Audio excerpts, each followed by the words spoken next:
coisa esquisita, né? Economia comportamental. Mas, para mim, o jeito mais fácil de entender é que é uma grande intersecção entre economia e psicologia. O que a gente busca, assim, basicamente, é trazer conceitos da psicologia para entender melhor as decisões econômicas.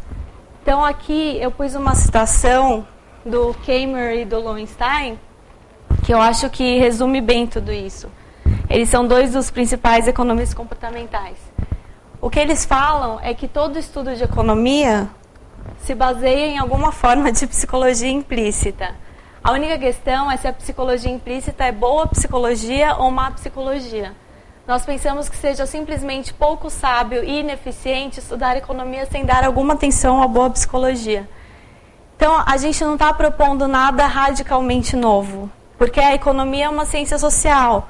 Quando você estuda economia ou estuda finanças, você está também estudando a interação entre pessoas, como elas agem no mercado e como elas tomam decisões. O que a gente quer fazer é ter uma visão mais realista e menos simplista dessas decisões. E as finanças comportamentais? As finanças comportamentais são, na verdade, um ramo da economia comportamental. E elas partem do mesmo pressuposto. Nas finanças comportamentais, a gente estuda como aspectos psicológicos afetam o comportamento do investidor e como isso funciona no mercado financeiro. Então, a principal diferença entre finanças clássicas e comportamentais é que nas finanças comportamentais a gente não pressupõe que os agentes são perfeitamente racionais. A gente foge dessa ideia de que todo mundo sempre toma a melhor decisão, que todo mundo é perfeitamente racional. A gente reconhece simplesmente que as pessoas têm limites, que elas têm limites de percepção, que elas são influenciadas por fatores emocionais e que isso afeta o comportamento delas no mercado. Para começar a pensar nesses conceitos de economia comportamental e de finanças comportamentais, a gente tem que partir de como a gente pensa. Porque, por incrível que pareça, a gente tem uma concepção meio errada de como a gente pensa e de como a gente toma decisões. Quando você pensa numa decisão, você pensa em você deliberando, pesando, comparando diferentes opções, custos e benefícios. E é assim que a economia vê a decisão. Mas, surpreendentemente, não é assim que a gente toma a maioria das nossas decisões.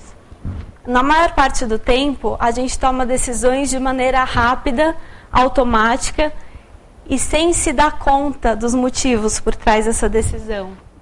Esse pesar conscientemente custos e benefícios, isso é exceção. Na maior parte do tempo, a gente faz as coisas de maneira muito rápida e meio que sem perceber. A nossa mente, na verdade, a gente procura padrões. A gente procura padrões para poder agir e decidir de uma maneira rápida. Para eu explicar melhor isso, os psicólogos eles distinguem duas maneiras de pensar. Uma maneira que eles chamam de reflexiva, que é esse pensamento deliberado, que é o que a gente chama de pensar mesmo, e uma maneira intuitiva ou automática, que é o jeito que a gente age na maior parte do tempo. Uma maneira de perceber isso bem é pensar quando você começou a dirigir. Quando você estava aprendendo a dirigir, você tinha que pensar, agora eu piso na embreagem, agora eu troco a marcha, etc. Mas depois de um tempo isso se torna automático. E a maior parte das coisas a gente faz nesse automático. Então a consequência disso é que a gente é rápido, flexível e a gente está correto na maior parte do tempo. Ao invés de a gente ser lento, inflexível e perfeitamente racional. Então, esses dois sistemas, reflexivo versus automático. Um outro jeito de pensar nisso também é que, por exemplo, nós brasileiros, quando a gente lê uma temperatura em graus Celsius, a gente processa no automático. Se você lê uma temperatura no Fahrenheit, você tem que pensar. É no reflexivo. Se você está falando português, automático. Se você está falando uma língua estrangeira, reflexivo.